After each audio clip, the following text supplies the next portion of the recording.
Good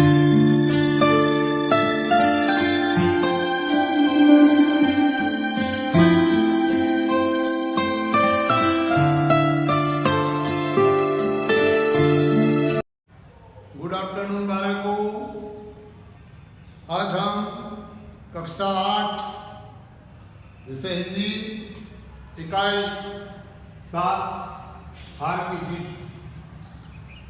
हार की जीत इस कहानी का लेखक है सुदर्शन। हार की जीत कहानी है। परीक्षा में जब प्रश्न उठता है कि हार की जीत शीर्षक का जो बात प्रश्न पूछे तो कहानी लेखक इस कहानी में लेखक सुदर्शन ने बड़ी रोचकता से हमारे सामने पेश किया है। सभी छात्र ध्यान रखें, यहाँ एक साधु और एक कुख्यात डाकू की बात है। साधु और खड़ासी नाम का एक जो डाकू है, इसके बारे में यहाँ बताया गया है। इस कहानी में लेखक ने विनम्रता, उदारता, पश्चाताप, दयाभाव, लोकहित की आकांक्षा आदि मूल्यों को समाविष्ट किया गया है। परीक्षा में प्रश्न उठता है कि हार की जीत कहानी की कौन से मूल्यों का समाविष्ट किया गया है? तो विनम्रता, उदारता, पश्चाताप, दयाभाव और लोकहित की आकांक्षा। लोकहित, साधु जो है वह सभी लोगों की हित की आकांक्षा रखते हैं। सभी साधु यानी कि संत जो होते हैं वह भलाई के हेतु ही जीवन जीते हैं या प्रसार करते हैं। यहाँ इस कहानी में बाबा भारती नाम का एक साधु है और उनका घोड़ा। बाबा भारती एक साधु है, वह एक गांव में रहते थे। उसके पास खेत सब थे, लेकिन इस संसार से वह छूटकर गांव से दूर एक मंदिर बनाकर भगवत भजन करते थे।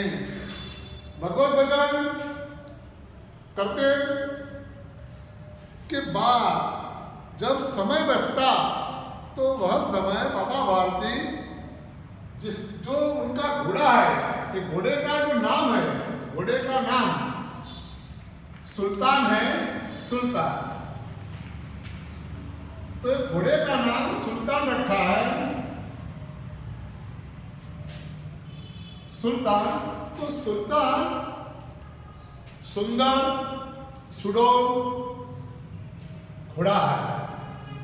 यह ऐसी किस्म का है कि शायद हजारों घोड़ों या लाखों घोड़ों में एक घोड़ा है।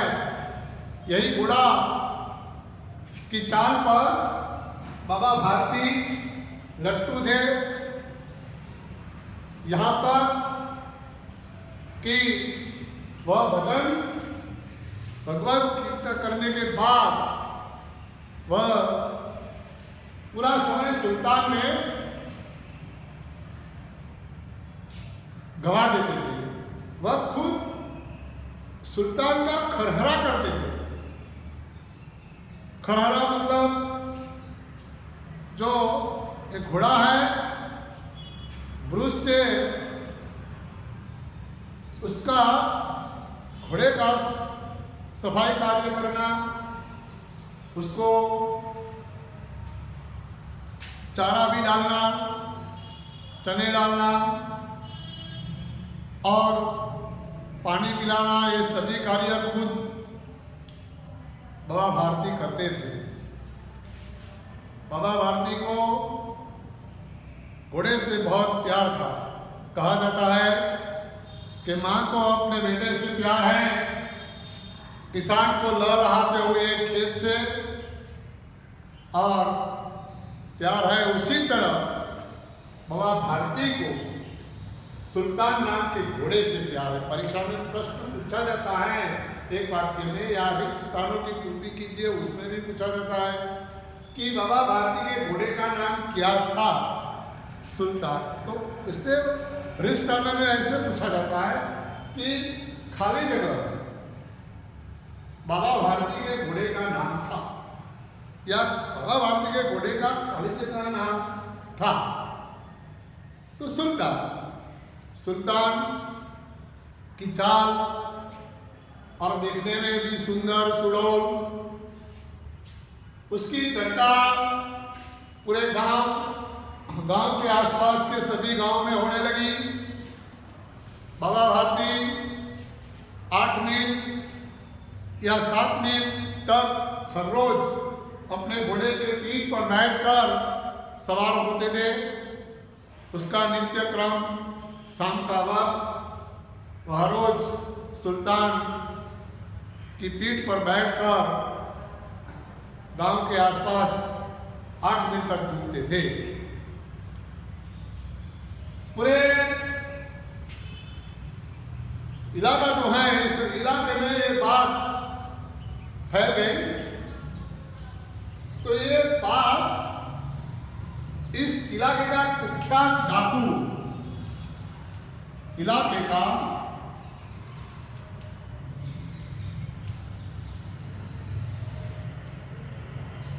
कुख्यात डाकू खड़क सिंह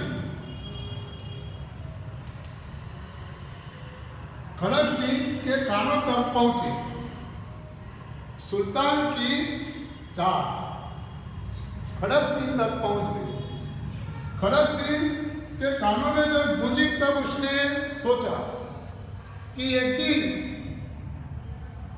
बाबा भारती के पास जाकर उसके घोड़े को देखना। बहुत दिन हुए। एक दिन खड़क सिंह बाबा भारती के मंदिर पहुंच गए। बाबा भारती और खड़क सिंह दोनों के बीच वार्तालाप होता है। खड़क सिंह को बाबा भारती ने कहा, क्यों खड़क सिंह, कैसे आने हुआ? खड़क सिंह ने बताया कि तुम्हारे इस जो पालतू प्राणी पाल रखे हैं, तो मैंने सुना है कि पूरा इलाका कह रहा है कि बाबा भारती का घोड़ा लाखों में एक है। तो मुझे इस घोड़े की चाल खींच लाई। चाल मतलब आकांक्षा। तो घोड़ा देखने के हेतु यहाँ आया है। कहा जाता है कि मनुष्य कितना ही बड़ा क्यों न हो, लेकिन उससे गर्व अवश्य होता है। बाबा भारती एक साधु और संत हैं। बाबा भारती साधु और संत थे, फिर भी साधु और संत होने के बावजूद भी उसमें गर्व और घमंड, जो गर्व, तो गर्व कैसे कहा जाता है? जब डाकू खड़क सिंह ने घोड़े सुल्तान का या सुल्तान की जो बात कही, तो इससे बाबा भारती को गर्व हुआ। सुल्तान के नाम सुनते ही बाबा भारती ने कहा कि बहुत बड़ा विचित्र जानवर है। बाबा भारती ने गर्व से या घमंड से जवाब दिया, खड़क सिंह, तुम इस घोड़े को देखोगे तो देखते रह जाओगे। बाबा भारती ने घमंड से घोड़े को दिखाया और खड़क सिंह ने उस घोड़े को खूब आश्चर्य से चकित होकर उसने देखा। क्यों? क्योंकि खड़गसिंह का मन घोड़े को चुराने में है और बाबा भारती का मन या हृदय सुल्तान की जो चारों तरफ फैली हुई एक प्रशंसा है उसमें है। तो यहाँ सुल्तान की जो चाल खींचकर खड़गसिंह को लाई है, इन दोनों के बीच जब वार्तालाप होती है तो बाबा भारती खड़गसिंह को पूरी बात बताता है कि उसकी चाल पर जो लट्टू है कहते हैं कि जब घोड़ा सुल्तान चलता है जैसे कि मोर है वह अपने पंख फैलाकर अपनी घटा को देखता है, उसी तरह ये घोड़ा भी ऐसे दिखता है। खड़गसिंह ने ये बात बाबा भारती से सुनी और खड़गसिंह ये बात सुनकर उसके मन ही मन ऐसा लगा कि ये साधु संत को ऐसे घोड़े की क्या जरूरत, ऐसे घोड़े का क्या काम से, ऐसा घोड़ा तो हमारे पास होना चाहिए। खड़गसिंह मन ही मन सोचता है। बाबा भारती जब घोड़े को दिखाता है सुल्तान को देखकर खड़गसिंह का मन चकित हो जाता है। तुरंत खड़गसिंह बाबा भारती से कहता है कि बैठो साधु महंत, मैं जाता हूँ, फिर कभी आऊँगा। जाते जाते खड़गसिंह ने बाबा भारती को कहा कि घोड़ा तुम्हारे पास मैं बहुत दिनों तक नहीं रहने दूंगा। तो ये वाक्य सुनकर बाबा भारती डर सा हुआ। बाबा भारती ने सोचा कि शायद खड़गसिंह आकर इस घोड़े को चुरा लेगा। तो बाबा भारती खुद इस घोड़े के रखवाली, बाबा भारती जो घोड़ा सुल्तान है उसकी रखवाली यानी पहरेदारी खुद बाबा भारती करते हैं। कौन करते हैं? बाबा भारती खुद रखवाली करता है इस घोड़ा सुल्तान की। अब वह भजन कीर्तन छोड़कर सुल्तान की रखवाली करता है, क्योंकि बाबा भारती को घोड़ा इतना प्रिय है, वह जान से भी प्यार है और सुल्तान के बिना एक पल भी वह रह नहीं सकता। खड़गसिंह के सामने ऐसी बात खड़गसिंह ने कहा तो खुद पहरेदार बन गए बाबा भारती।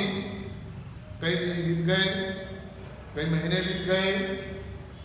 बाबा भारती ने सोचा कि अब खड़गसिंह नहीं आएगा, शायद खड़गसिंह ने मुझे डराने के हेतु ऐसा कहा होगा। बाबा भारती अनिश्चित हो गया, मतलब उससे डर गायब हो गया। तो एक दिन बाबा भारती अपने घोड़े को लेकर गांव से दूर 7-8 मील तक हर रोज का जो वक्त था उसी तरह पीठ पर बैठकर घोड़े की पीठ पर बैठकर वह जा रहा था। रास्ते में एक पेड़ के नीचे एक कंगले ने आवाज दी। बाबा भारती को कहा कि महात्मा मुझ कंगले पे दया कीजिए, मैं बहुत जो करा रहा था एक पेड़ के नीचे दर्द से करा रहा है कंगले को, एक कंगले की मदद करना। जब बाबा भारती के कानों में एक गूंज सुनाई उठी तो तुरंत बाबा भारती ने घोड़े को रोक दिया और घोड़े को रोककर बाबा भारती नीचे उतरकर इस कंगले के पास यानी कि दुखी लोग के पास गए तो जो एक कंगला मतलब वो गरीब, वो दुखी दर्द वाला व्यक्ति और कोई नहीं था तो खड़क सिंह नाम का डॉक्टर। उसने वेश बदल कर, यानी कहा गया है कि जब वेश बदलता है, महाभारती को पता नहीं, महाभारती ने इस कंगले के पास जाकर कहा कि तुम्हें कहाँ जाना है। तो इस कंगले ने बताया कि शायद तुमने नाम सुना होगा, यहीं से 3 मील दूर राम वाला गांव है, राम वाला गांव, और इस गांव में जो राम वाला गांव है, इस गांव में देवव्रत या देवदत्त नाम का एक कहा गया है कि सेवा करने वाला जो ये वैद्य है, देवदत्त वैद्य, इस वैद्य का नाम दिया। खड़क सिंह ने कहा कि यही मेरा सावका भाई है, वहां मुझे तुम्हारे घोड़े पर बिठाकर पहुंचा दो। राम वाला गांव देवदत्त वैद्य नाम जानना बाबा भारती ने सुना और इस कंगले को, जो कंगले के वेश में, कंगले के वेश में डाकू खड़क सिंह था। कौन था? डाकू खड़क सिंह। और इस देवदत्त वैद्य का नाम सुनाया। खड़क सिंह इस कंगले को अपने हाथों से उठाकर घोड़े के पीठ पर बिठाकर, घोड़े के पीठ पर बिठाकर बाबा भारती खुद इस घोड़े की लगाम हाथ में पकड़कर वह चलने लगे और इस कंगले को घोड़े पर बिठा दिया। थोड़ी दूर गया, तुरंत झटका सा लगा, बाबा भारती चांद गए। बस सिनार तान के बैठा हुआ एक कंगला कोई और नहीं था तो डाकू खड़क सिंह। बहुत दूर वह घोड़ा लेकर चला गया। महाभारती ने पल भर तो अचंभे में पड़ गए, अवाक रह गया। उसने मतलब महाभारती ने आवाज लगाई, ठहरो, रुक जाओ, सुनते जाओ। खड़क सिंह ने बाबा भारती की आवाज सुनकर घोड़े को रोक दिया। कहा खड़क सिंह ने बाबा भारती से कि मैं तुम्हें घोड़ा नहीं दूंगा। बाबा भारती ने कहा कि घोड़े की बात मत करो, लेकिन तुम सुनो। बाबा भारती ने कहा तो खड़क सिंह रुक गया। बाबा भारती डाकू खड़क सिंह के पास जाता है और बाबा भारती खड़क सिंह के सामने देखता है, मतलब देखता है तो कैसे, जिस तरह बकरा कसाई के सामने दिखता है उसी तरह बाबा भारती ने डाकू खड़क सिंह की ओर देखा और कहा कि तुम घोड़े के बारे में मत बोलो, घोड़ा तुम्हारा हो गया, लेकिन मैं जो तुम्हें कह रहा हूं वो सुनो। जो ये घटना घटी है, इस घटना किसी के सामने तुम मत करना।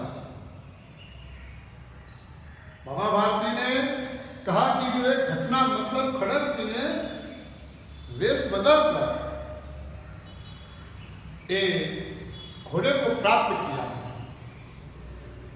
कहा जाता है कि कभी कभी मनुष्य इतना पागल हो जाता है कि उसे किसी तरह का कोई ठिकाना नहीं रहता।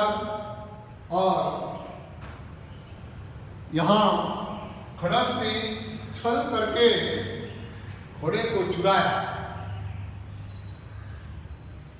खड़क सिंह ने बाबा भारती से पूछा कि कि बाबा भारती को कहा कि तुम ऐसा क्यों कर रहे हैं कि इस घटना को किसी के आगे मत बताना। बाबा भारती ने बताया कि इसीलिए कर रहा हूँ कि अगर तुम इस बात करेंगे तो लोग तुमसे ये भरोसे छोड़ देंगे और कोई भी इंसान गरीब या दुखी या कंगले जैसे लोगों की कोई मदद नहीं करेगा। और बाबा भारती ने घोड़े से ऐसे मुंह फेर लिया जैसे कि शायद घोड़े और बाबा भारती के बीच कोई संबंध ही न हो। बाबा भारती मंदिर लौट आया, डाकू खड़क से घोड़ा लेकर अपने घर गया तो बाबा भारती को निश्चित होकर वह सो जाता है कि जैसे कि यहाँ सो जाता है,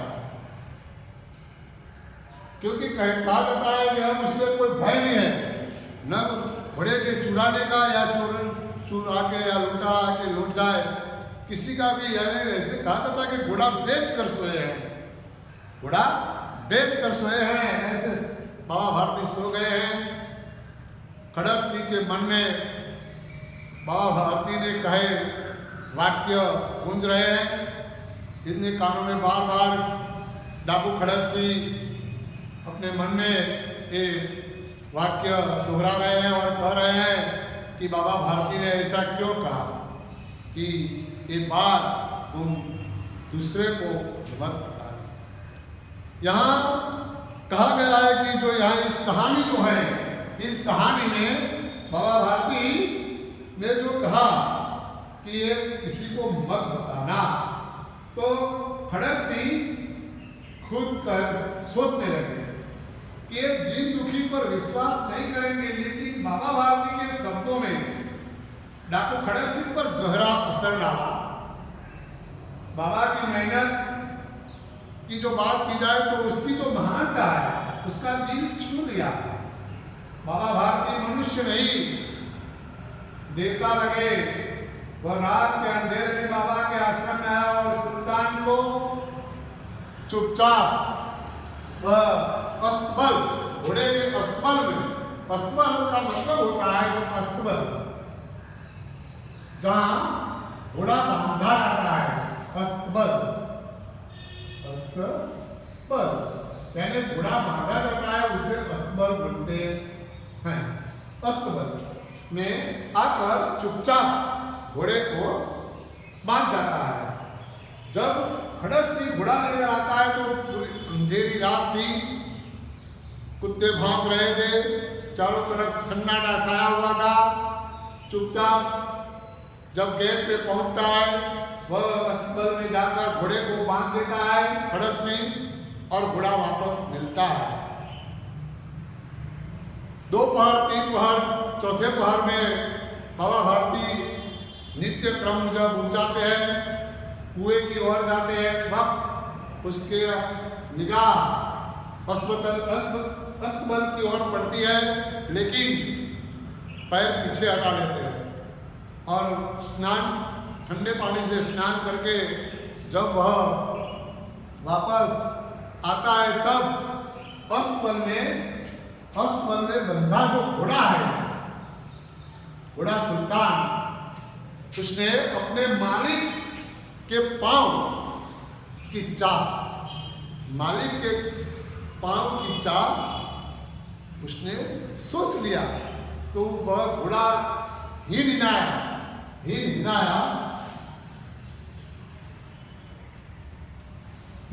मतलब आवाज, घोड़े की आवाज से बाबा भारती अस्तबल में पहुंचे तो देखा तो घोड़ा बंधा हुआ था।